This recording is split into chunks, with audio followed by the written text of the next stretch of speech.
السلام عليكم. اليوم في هذه الحلقه غادي ندوي لكم واحد المشكل كيعانيو منه بزاف ديال الناس، وهو الامساك، واللي كنسميوه حنا المغاربه القبض.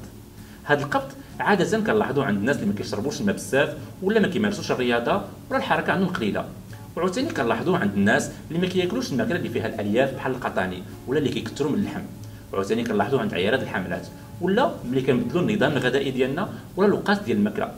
ومن الحوايج اللي يمكننا نديروها باش نتفاداو هذا القبض اننا نشربوا الماء والسوائل بطريقه كافيه.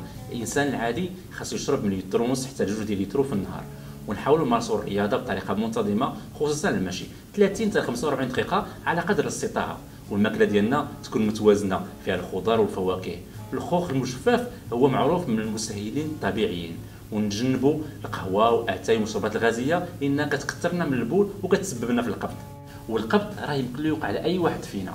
اللي خصنا نعرفوه انه يمكن له يشكل خطر خاصه عند الناس الكبار، عيادات الحملات والدراري الصغار، لانه اذا ما تعالجش يمكن له يتسبب لنا في الثقب ديال الامعاء، وفي هذه الحاله يمكن خاصنا عمليه جراحيه بطريقه مستعجله باش ناخذوا الحياه ديالنا.